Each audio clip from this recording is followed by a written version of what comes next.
राधा स्वामी नाम सुमरे मन मेरा, जन्म सुफल हो जाएगा।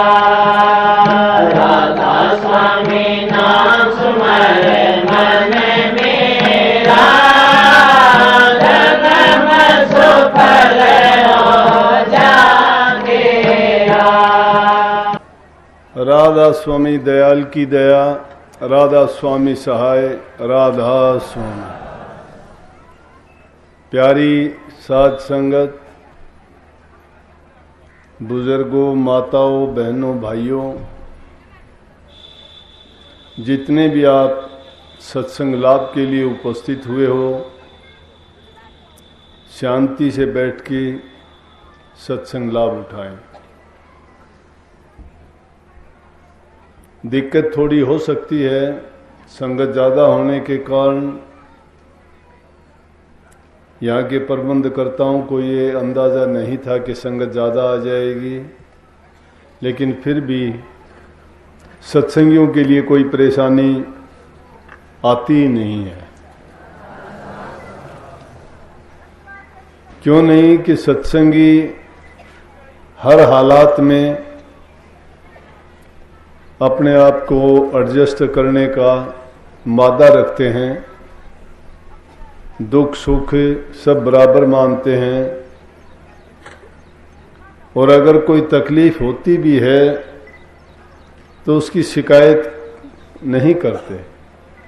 क्यों नहीं करते कि जो तकलीफ उठा के उसके बदले में जो चीज़ हमें मिलती है उसका कोई मोल तोल नहीं है। अभी जो वाणी थी कबीर साहब की, जीव को चेतावनी देते हुए समझाया है कि संसार के झगड़े में पड़ के मंजिल की तरफ बढ़ने वाले मुसाफिर इस रास्ते में जो चीज तुझे अपनी ओर आकर्षित करती हैं, लुभाती हैं, तो उन चीजों की तरफ ध्यान ना करके तेरी जहां मंजिल है उसकी प्राप्ति के लिए प्रयास कर।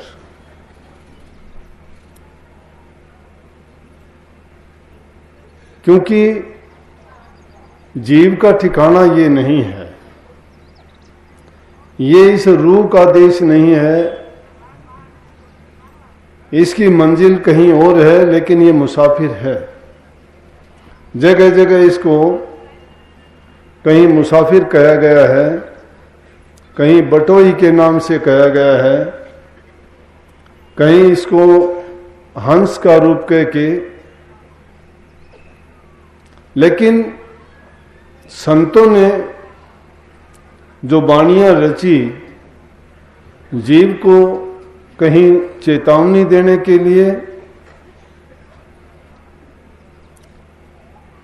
कहीं इसको भयानक वाणी से डर दिखाने के लिए, और यथार्थ वाणी से उस सत्य से अवगत कराने के लिए संतों ने अलग अलग समय में अलग अलग वाणी जीव के हित के लिए रची। जो भयानक और डरावनी वाणी जीव को बताई जाती हैं, संत हर काल के बारे में जानते हैं, या यूं कहो वो त्रिकालदर्शी हैं, भूत भविष्य वर्तमान सब कुछ जानते हैं। जीव के साथ क्या क्या घटित होता है, इसको क्या क्या कष्ट उठाने पड़ते हैं, किस किस अवस्था से गुजर के ये मनुष्य चोले में आया है, और अब इसके कल्याण के लिए संतों ने गुप्त तरीके से इनको भेद समझाया है। बहुत कुछ कलयुग में प्रकट करके भी बता दिया, लेकिन फिर भी गुप्त रखा गया है। गुप्त क्यों रखा गया है, वो सार्वजनिक नहीं किया। जो अधिकारी जीव हैं वही संतों के पास अपने कल्याण के लिए पहुंचते हैं और संत उनको वो एकांत में और गुप्त तरीके से वो ज्ञान देके उसको उसकी मंजिल का भेद देते हैं। वाणी के द्वारा जीव को चेताते हैं। उन वाणियों के ही माध्यम से जीव को ये बताते हैं कि मनुष्य चोले में तेरा कल्याण गुरु के माध्यम से ही हो सकता है। अब गुरु की महत्ता इसीलिए इतनी बढ़ा चढ़ा के कही गई है कि गुरु के बिना ज्ञान नहीं है। गुरु ज्ञान देता है, भेद बताता है, राह रकाना देता है, जीव के भ्रम तोड़ता है, जीव का ज्ञान मिटाता है और इन सब चीजों से निकाल के जो इसके लिए सबसे बड़ी बात करता है वो इसका कल्याण कर देता है, जिससे बार बार इसको जन्म मरण में नहीं आना पड़ता। नहीं तो इस जीव की हालत देखो, लुट जाते हैं। आप कहोगे लुटने के लिए क्या है? हम तो शायद संसार के जो पदार्थ इकट्ठे किए हैं उनको खो जाने को लुटना कहते हैं, मिल जाने को बहुत कुछ संग्रह करना कहते हैं। लेकिन वो संग्रह करना यहीं छूट जाना है और उसका लुट जाना और रह जाना बराबर ही है। एक ने अगर किसी ने धन संपत्ति इकट्ठी करके अर्जित कर ली, उससे कोई नेक काम नहीं कर पाया, तो वो संपत्ति क्या है? वो तो मिट्टी के समान है। बल्कि पाप ही कमाया है, वो गलत रास्ते पे बेशक लग जाएंगे। इसलिए उससे अगर कोई पुण्य का काम करता है तो अच्छा है। इसीलिए ये जीव के लिए भी है कि इस जीव को जो मनुष्य का चोला मिला है ये उसी प्रकार से है जिस प्रकार से कंगाल मनुष्य को कोई संपत्ति मिल जाना। हमें वो संपत्ति दौलत मिली है कि जिसको करनी करके इस जीवन को गुरु के संग लग के उनसे भेद लेके हम इसका इसी जीवन में कल्याण कर लें। और इसीलिए ये बात इसमें कबीर साहब ने बहुत स्पष्ट शब्दों में कही कि अरे जीव, अरे हंस, तू ये दौलत लेके इस संसार में आया है, तू सस्ते में ना लूट, रास्ते में ना लूट। रास्ते में लूटने वाले बहुत बैठे हैं। अगर सही मायने में तो उसको समझा जाए, आप सत्संगी हो, काल, माया और यम इस जीव को नित्य प्रति लूटते रहते हैं। जमा पूंजी इसकी किस चीज की है? नेक कर्म करने की कमाई है, वो है। नाम साधना से जो संपत्ति इकट्ठी की जाती है वो जीव के काम आती है। लेकिन जब तक इंसान को सच्ची लगन नहीं है तब तक ये कुछ भी करने के लायक नहीं है। जिन्होंने भी कुछ पाया है वो सच्ची लगन से पाया है। लेकिन जीव को क्या लगा हुआ है? जीव थोड़े से लालच के लिए, थोड़े से स्वार्थ के लिए ये भटक जाता है, छोड़ देता है जो असली काम होता है। यहां तक कि अगर इसका लालच और कहीं पूरा हो तो ये गुरु को भी छोड़ देता है, अपने मर्यादा को भी तोड़ देता है, अपने धर्म को भी त्यागने के लिए तैयार रहता है। किस लिए? कि सिर्फ इस शरीर के सुखों के लिए, इंद्रियों के भोगों के लिए। दो ही चीज इसके तीन कर्म हैं। तीन कर्म में से दो चीजों में सारा जीवन बिता देता है, इंद्रियों की तृप्ति के लिए और शरीर के सुख के लिए। मन अपना खेल करता है जिसमें इंद्रियों के द्वारा से बैठ के लूटता है और शरीर के रसों के लिए मन को सुख मिलता है उससे, लेकिन रूह का कोई काम नहीं। लेकिन जीव का काम था कि असली के नाम की कमाई करता तो रूह को शांति मिलती, और जब रूह को शांति मिल जाती है तभी इसका काम बनता है। नहीं तो मन तो भटकाने वाला है, छुटाने वाला नहीं। ये तो काल की जेल में फिर लेके जाता है। ये काल का सिपाही है, प्यादा है उसका। जो काल इसको कर्तव्य देता है, इसको ड्यूटी देता है, ये उसी का काम करता है। और इसीलिए इसको कुत्ते जैसी लगन लगी रहती है। ये भटकता फिरता है, कहीं यहाँ गया कभी उस गया, कि तृप्ति होती नहीं है। कभी किसी स्वाद में, कभी किसी ख्याल में, कभी किसी चीज की पूर्ति हेतु, कभी किसी संसार के पदार्थ की पीछे भागते भागते अपने जीवन को बर्बाद कर लेता है, और जो इसका असली उद्देश्य है उसे भटक जाता है।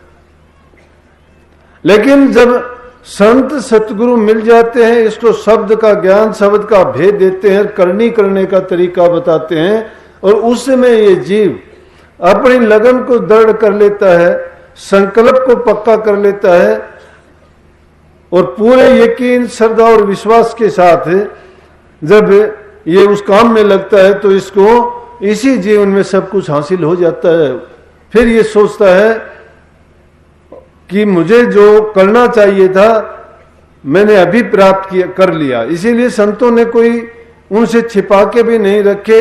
जब उनका मैं रमी, उनका जानने वाला और असली, जिसको भूख है, जिस चीज की तलाश है, उसके सामने वो असली भेद भी प्रकट कर देते हैं।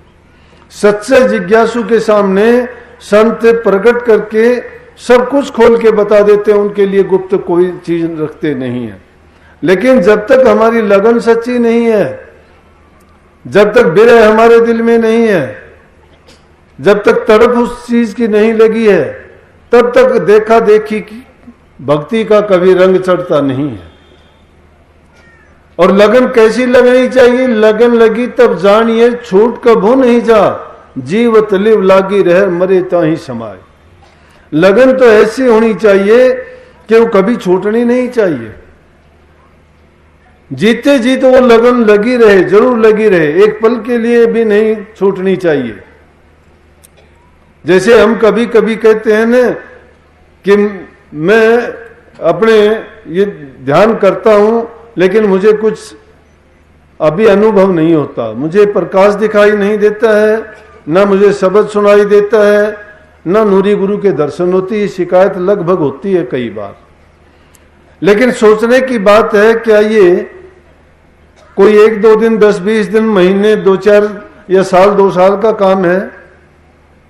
लगन अगर लगी है, संसार का पदार्थ है, मान लिया भूख जिसको लगी है, रोटी खाई तृप्ति होगी, खत्म हुआ। प्यास लगी है, पानी पी लिया, तृप्ति होगी।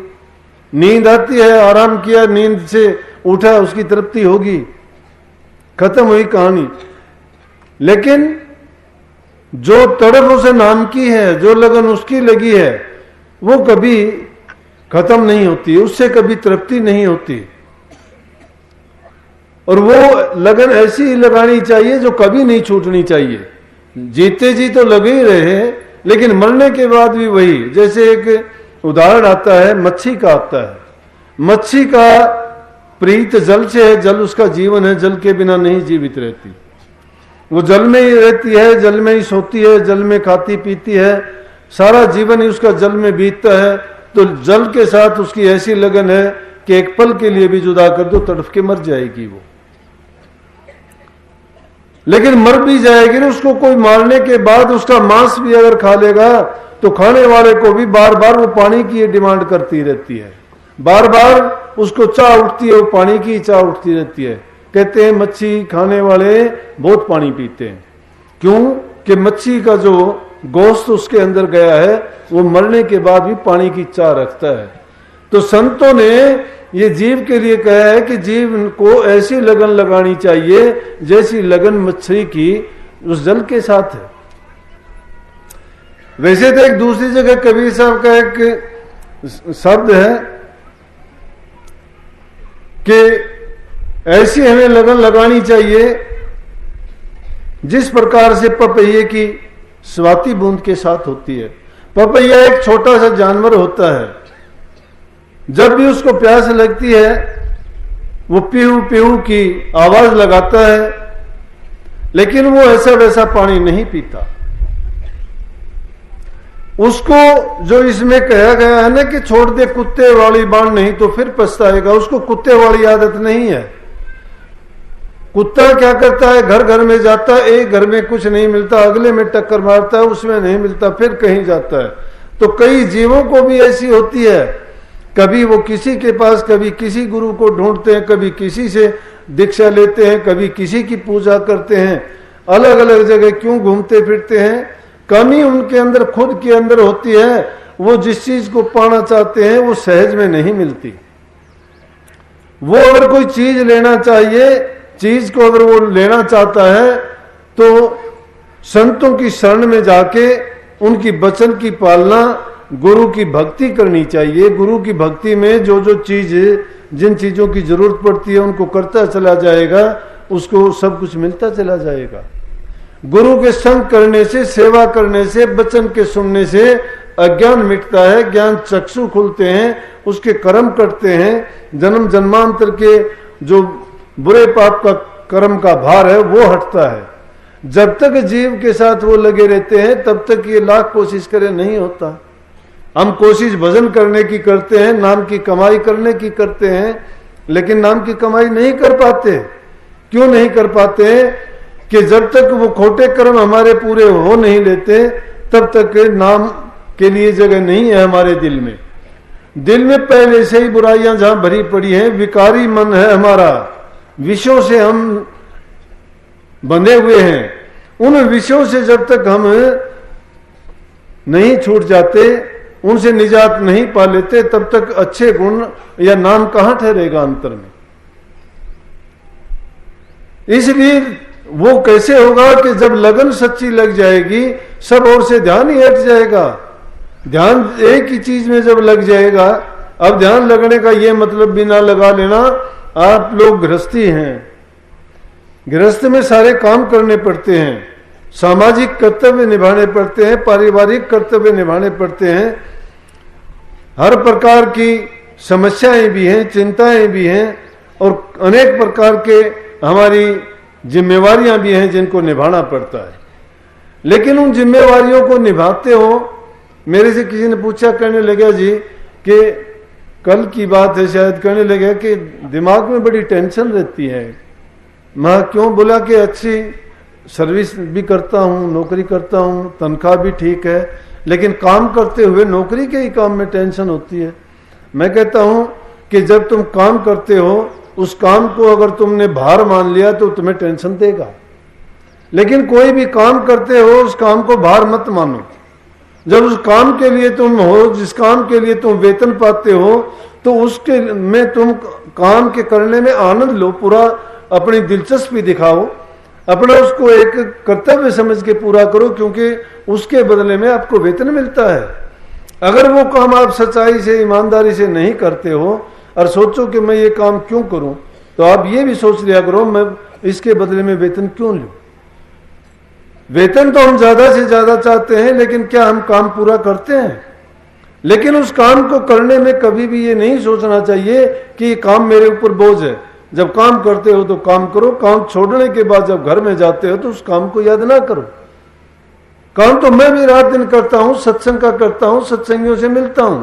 मैंने कहा देखो कितने लोग मेरे पास रोजाना आते हैं, कोई अपनी दुख की कहता है, कोई बीमारी की कहता है, कोई संतान की कहता है, कोई कहता है परीक्षा में पास हो जाऊं, कोई कहता है रोजी रोजगार मुझे मिल जाए, कोई दुखी आता है कहता है मेरा भाई गुजर गया, कोई कहता है बेटा मेरा गुजर गया, कोई कहता है मेरा किसी ने धन संपत्ति छीन लिया, कोई कहता है मेरे पर मुकदमा चलता है। ये सांसारिक काम है और हम उनको लेके जाते भी हैं।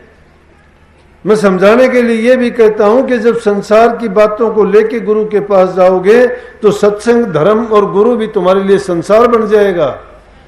लेकिन अगर तुम गुरु से नाम और दीक्षा लेके तुम संसार में जाओगे तो तुम्हारा हर जगह जो है धर्म का ही पालना होगी। इसलिए जिस जगह भी जाते हो, जिस काम में भी लगते हो, उस काम में रहते हो, उस काम के करने में पूरा आनंद रुचि लेके दिखाओ, आपके ऊपर भार नहीं बनेगा। टेंशन क्यों बढ़ाते हो? टेंशन किस चीज की? मैं कहता हूं अगर मैं तो सबकी बात सुनने के बाद में टेंशन बढ़ाऊं तो मुझे तो एक पल भी नहीं मिलेगी। लेकिन जब मुझे सत्संग का काम होता है तो सत्संग का काम करता हूं, सत्संग का काम करने के बाद मैं भूल जाता हूं, नहीं सोचता। जब आप लोगों के बीच में होता हूं, जब आपकी बातें होती हैं तो आपकी बातें सुनता हूं और आपकी जो मुझे पता होता है, जैसा मैं चाहता हूं एक आपको सकारात्मक विचार देता हूं, आपके लिए दुआ करता हूं, प्रार्थना करता हूं, आपको आशीर्वाद देता हूं, एक अच्छी सोच देता हूं, क्योंकि आप इस विश्वास और लगन से आते हैं कि हम गुरु के पास जाके हमारी ये समस्या रखेंगे, ये बात पूछेंगे तो गुरु हमारी पूरी कर देगा। तुम्हारी श्रद्धा में है सब कुछ, तुम्हारा यकीन है, उस यकीन को पूरा करने के लिए मैं अपनी शक्ति और दे देता हूं, कहता हूं कि आशीर्वाद है। तो मालिक आपका काम भी पूरा करता है, लेकिन उसके आपके जाने के बाद मैं कभी नहीं सोचता कि किस किस को मैंने क्या क्या कहा था। लेकिन अगर मैं इस चीज को टेंशन बना के रखूं तो फिर तो मुझे फुर्सत ही नहीं मिलेगी। इसलिए कभी भी किसी काम की टेंशन ना बनाओ, जो भी काम करते हो उसको टेंशन फ्री रहो। इसलिए हम संसार में है तो संसार के काम करने पड़ेंगे, लेकिन ये ना भूलो कि संसार के काम करते हुए संसार के कामों में ईमानदारी, सच्चाई और पूरे अपने प्यार से और दिल से तुम उन काम को निभाते हो और सच्चाई के साथ करते हो, तो तुम्हें किसी प्रकार का कर्म का बोझ नहीं दबाता, नहीं आप पर उसका बोझ बनता। क्यों नहीं बनता? कि आपने अपने कर्तव्य का निर्वाह पूर्ण रूप से किया है। लेकिन अगर आप उस काम में धोखाबाजी करते हो, छल कपट बेईमानी करते हो, किसी से हेरा फेरियां करते हो, किसी की निंदा चुगली करते हो, तो वो क्या करते हैं, वो दोष सारे के सारे हमारे अंदर इस तरह से घर कर बैठते हैं कि फिर निकाले से भी बाहर नहीं निकलते। और वो दोष जब हमारे अंदर होते हैं और फिर हम कहते हैं कि गुरु मेरा जो सब कुछ कर देगा, गुरु क्या कर देगा? पलटू साहब ने कहा, पलटू पारस क्या करे जब लोहा खोटा होए, गुरु को दोष कैसे दे देंगे हम? जब लोहे में खोट है, सोना बनाना चाहते हैं, पारस पत्थर रगड़ते रहो, वही नाम की बात है। अरे दोस्त तो निकालते नहीं है, दोस्त फिर नाम में निकालना शुरू कर देते हो कि जी मैं अब नाम नहीं रखना चाहता, कि मेरा काम तो कुछ हुआ ही नहीं। नाम जो काम करता है उस काम के लिए तो आप लगे ही नहीं।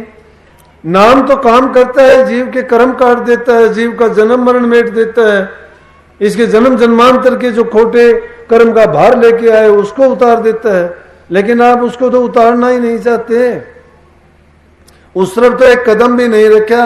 आप तो वही दुनियादारी के रोग, तकलीफ, बीमारी, बोझ को उठाए फिरते हो। गठड़ी आपके सिर से उतरती नहीं है, कभी भी उतारना चाहते नहीं।